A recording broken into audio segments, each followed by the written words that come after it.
How do human-driven data collection processes perpetuate biases? What defines ethical machine learning, and why is it crucial in clinical practice? What is explainability, and does it contribute to increase algorithmic over-reliance? I'm Dr. Kirsten Bibbins-Domingo, and I'm the editor-in-chief of JAMA and the JAMA Network. This conversation is part of a series of videos and podcasts hosted by JAMA, in which we explore the rapidly evolving intersection of AI and clinical practice. Today, I'm joined by Dr. Marzyeh Ghassemi. She is a faculty member at MIT in Electrical Engineering and Computer Science and the Institute for Medical Engineering and Science. She's also a faculty member at the Vector Institute, where she holds the Canadian CFAR AI Chair. Welcome, Dr. Ghassemi. Thank you for having me. Such a pleasure to see you again. I hope we can do this interview on a first-name basis, if that's okay with you. I would love to. Thank you. Wonderful, wonderful. You have a research lab, Healthy ML. It specializes in examining biases in artificial intelligence, and you're specifically interested in its applications in clinical practice. And I'd really, you are an engineer, computer scientist. I'd love to hear how you got into the very specific area of biases in artificial intelligence and then its applications within the medical settings. Right. I did a bunch of technical training. So I did computer science and electrical engineering as an undergraduate. At the end of my PhD, there was a member of my committee, a doctor here, actually, Leo Celli, who said, did you ever check that when you predict these outcomes, and there we were looking at ICU outcomes, in patients from different demographics. And we found out that, in fact, these models tend not to work as well in all groups. And that really informs what we do here in my lab today, focusing on how we make sure that models that are developed work robustly. And if you think about robustness, that could mean that it works well in a new environment or across different kinds of people. We've had in several of these discussions, we've understood a little bit about why a model might not perform well across different groups. Some might be the data quality in specific groups that are smaller. Some might be that the model is just recapitulating unequal practices that we have. It's learning from all of the ways we are practicing medicine imperfectly and in a biased way. How do you think about the range of reasons why a model might not perform well in one setting versus another, or in one group of people versus another? So I actually try to think about it within the pipeline that all models are developed in. And this is not just in healthcare. This is for any machine learning model that might be developed and deployed in any human-facing setting. What you do is you choose a problem, collect some data, define a label, develop an algorithm, and then deploy it. In each part of that pipeline, there are reasons that your model might not perform as well. And so for problem selection, what we choose to fund and what we choose to work on is often biased. And I mean that in both a statistical sense and in a social sense. We tend to look at problems that are easy to address, where there's more data readily available that can be correlated with different metrics of social status or privilege, or just where funding tends to be allocated to. And so, for example, diseases that are disproportionately affecting people who are biologically female at birth tend to be understudied, underfunded in general. When we look at data collection, that's a big one, right? And you sort of mentioned, if we're collecting data from these human sources, it's probably going to have some bias in it just because of the way that humans interact with one another. It's going to capture a lot of that same dynamic. And so just by collecting data from a human process, you're going to have some potential performance issues, because we don't want machine learning models to replicate all healthcare practices that we see now. We probably want it to replicate the very best healthcare practices that we see now. But if we take a random sample of data from thousands of hospitals and say, perform the way that an average doctor is performing on an average day, we might get some behaviors that we don't want to extend. An interesting one we've seen recently is when we define a label, that's another way that bias can be injected into the learning process. We did a study where we showed people photos of something, for example, a meal, and said, let's say that there's a meal app that's trying to help you decide whether a meal is healthy or not. And there are some rules. A meal is healthy if it doesn't have high sugar or is, fried food, or if it has fruits and vegetables in it. And then we asked humans to label this, got 20 people to label each image, and then we wanted to make a prediction. But what we found is when we ask people, does this photo have high sugar content? And it was a very sugary meal. Most of them would say yes, 17 out of 20. But if we asked them, does this photo violate a meal policy that prohibits high sugar content? For the same photo, only 2 out of 20 would say yes. Interesting. Very interesting in terms of human behavior, but also really concerning in terms of machine learning models, because when we collect labels for anything in machine learning, is there a dog in a photo? Is there high sugar in this meal? Is there skin exposure in this outfit? It's a true false label. We never contextualize it with the choice that's being made or the human rule that's being applied. And what we found is that when you collect labels in this sort of descriptive way, does this image have this factual feature? But then train a machine learning model that would be applied in a rule setting, all of those machine learning models become much harsher. They have a much higher false positive rate because they've been trained on labels that tend to say that this meal has high sugar, which was 17 out of 20 when you ask for the factual feature, not does this violate a policy that prohibits high sugar, which was 2 out of 20 for that picture. Very interesting, very interesting. And so those labels are really important for how the model is trained and therefore then how it performs, right? Exactly. So if you have this systematic, I don't even want to know if we would call it a misunderstanding, but it's just humans respond differently depending on the context within which you ask the question. It's a systematic difference in the way that we report the presence of a potential violating feature like high sugar or an aggressive dog breed when we are primed to think of it in a purely descriptive setting or in a setting that might have social consequences. And one of the experiments that we did was focused on an online forum where you could label a comment as toxic or aggressive, which often happens. But we found that there's the same sort of disproportionate over-reporting or maybe accurate reporting of a comment being toxic when you ask for a description. But then when you ask whether it violates a policy that prohibits toxic comments, very few people said it did. Well, algorithms tend to perform really well on average when you optimize them for performing really well on average. And what that can hide is that by including certain features, you're doing much worse on a specific subgroup of people while improving the performance on average for the group, the larger sample. Interesting. So you use this term ethical machine learning, and I'd love you to define what that term means for you and help us to understand it in the context of medical practice. I think for me as a technical person, ethical machine learning means recognizing your responsibility to end users that might potentially be impacted by the models that you're developing, the technology that you're releasing. And I think there are many ethical frameworks that, different both professional societies have, both for engineers, for doctors, for different kinds of individuals that interact with humans. I think one thing that's been really obvious for me is as an undergraduate, I did a degree both in computer science and in electrical engineering. And as an electrical engineer in a program that was certified, you had to take an ethics course. And they specifically spoke about your responsibility when you were certifying a design for a bridge, when you were verifying that an electrical circuit wouldn't overload, right? These are responsibilities you have as a technical person working often in conjunction with other people to the humans that might be impacted by your design choices.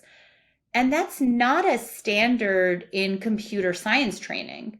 It wasn't in my computer science curriculum. There wasn't a specific set of rules or regulations or even principles that we went over. And the role of your work in human life was very de-emphasized, I think, at that point. And now we're seeing a lot of programs like the program at MIT step up and recognize that computer science impacts just as many people as many engineering disciplines does.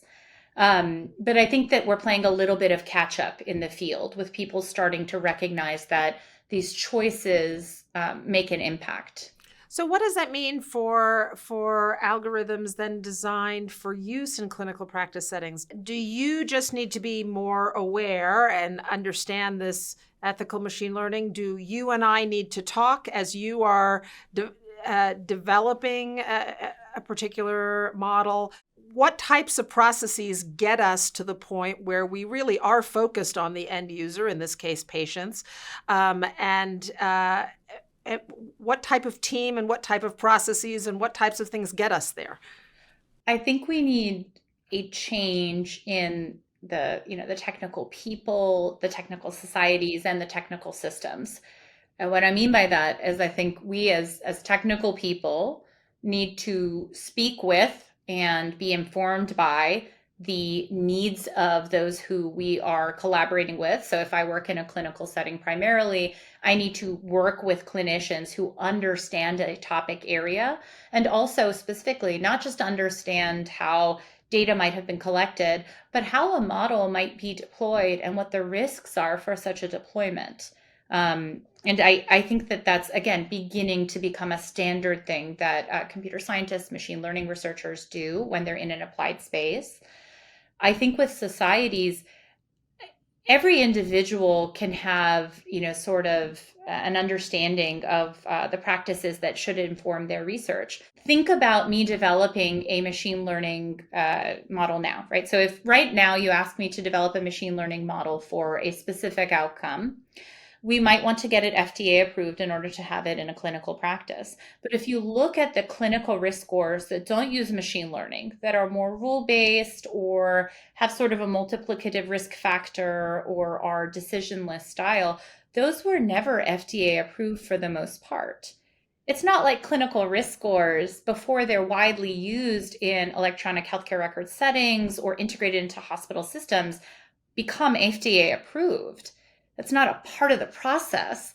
And so I think the problem here is not just that we're using machine learning in health, it's that we're using this really powerful tool in a space where technology has been reasonably laxly regulated. And so we're adding this extra tool to a setting that doesn't currently have a lot of regulation in that way. And I think it's a struggle to catch up. One of the questions I often ask people is, if you're upset about a machine learning model learning to kill more women than men, right? Performing more poorly on women than men, but it learned that from the data, maybe we should try to address the underlying problem, which is that more women die in this procedure, and the model is learning that, and it's learning to do more poorly for women than men, rather than saying, I'm so angry that the model has learned this thing. Let's use the fact that it learned it to address the underlying issue. Wonderful. So you're speaking about such an important issue, and we are in an environment, though, where this technology is moving, at rapid speed. Their capabilities, the enthusiasm for adopting any type of machine learning, AI approach in healthcare to help us deliver the care that we're trying to deliver. And we also know, you're stating it's core to the work that you're doing, that these models can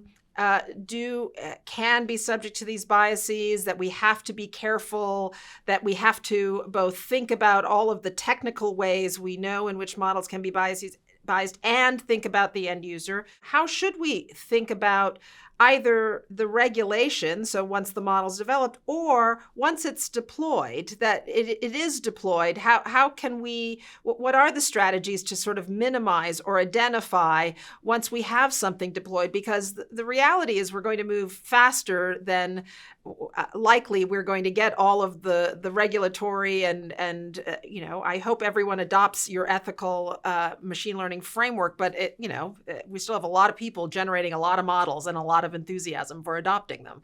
It's true. I think that there's two things to think about. So one is how could we think about doing regulation as it stands, right? And one is, do we need to add sort of a user component to that, right?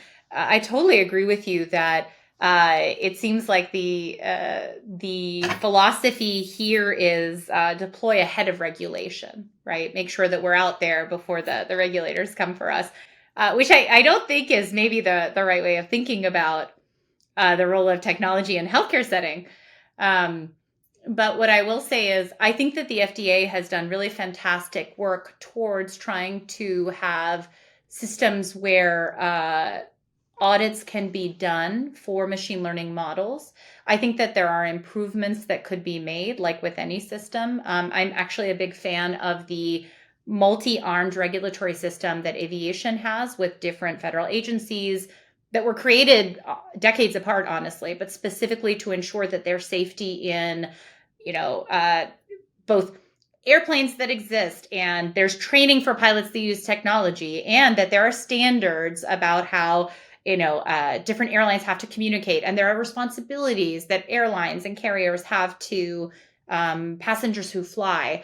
I think that we need the same kind of regulation that is well recognized as being not about assigning blame or liability, but about ensuring safety and having a space and a culture of safety amongst practitioners, pilots or doctors, right? Hospitals, airlines, or these individuals who sort of employ directly these operators, and then also this sort of back-end system that has sets of codes and practices by which both airlines, hospitals, or pilots, doctors have to comply with, right? That there is some amount of oversight where people voluntarily take a certain amount of training, for example, in order to be able to work well with technology prior to having it well integrated into their setting.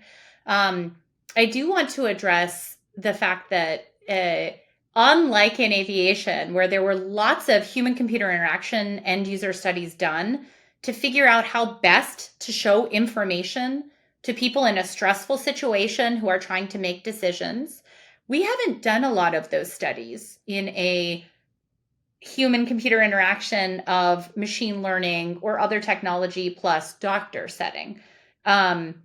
We don't actually know how best to give information to doctors, information that might be wrong sometimes, by the way, right? Such that they are able to use it well when it's right, and they're not disproportionately biased by it when it's wrong. The work that we've done so far suggests that the key, or one of the keys to making sure that doctors aren't misled by biased information, is to make sure that it's given to them descriptively.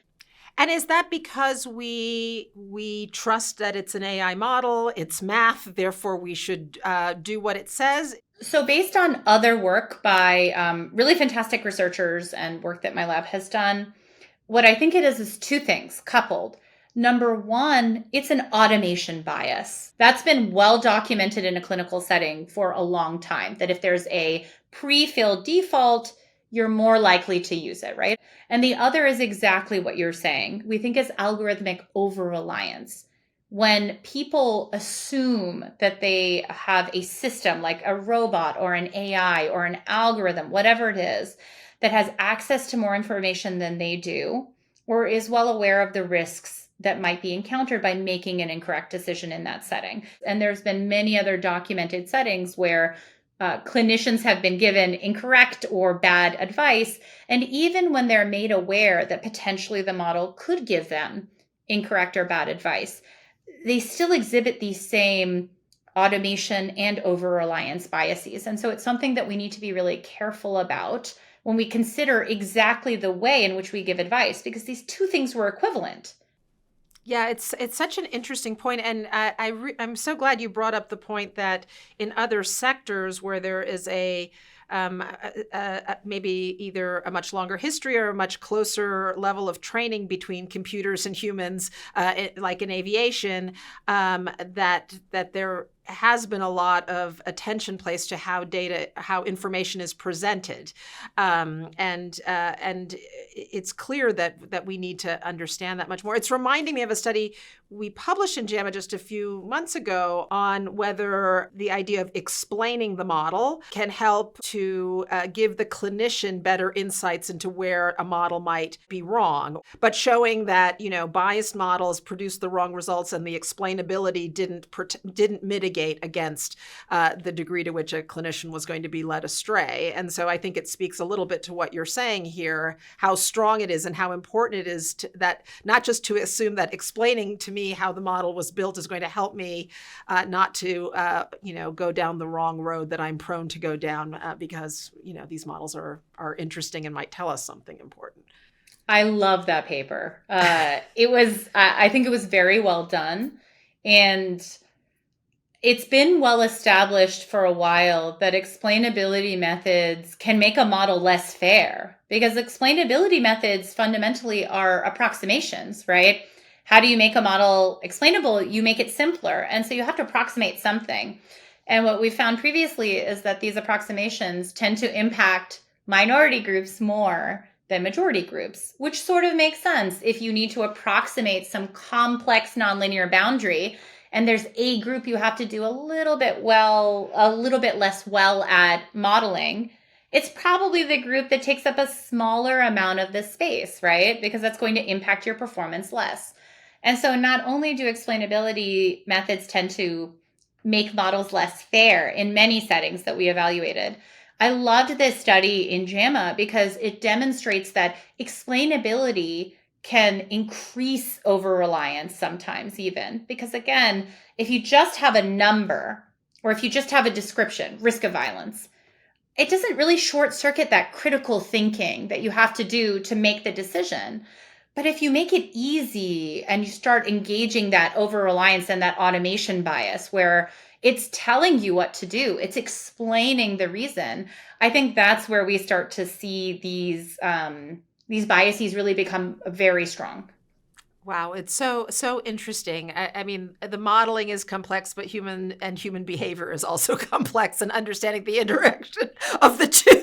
I think that's the hardest thing, honestly. It's that it's such a complex system of interactions. It's, I'm making this loose analogy to aviation. It's not aviation, right? In aviation, you have a plane of hundreds of passengers, and the outcome for one is the outcome for all. They all land safely, right? And that's not what happens in healthcare. And so I think there's so much more we need to do. There's so much more research that needs to be done, and we really lack the backbone to do that, because even before machine learning, we have had clinical risk scores that do not work for women.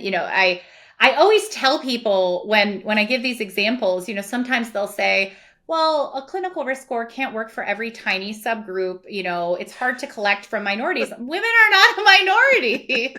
They're half of the planet. Sometimes more.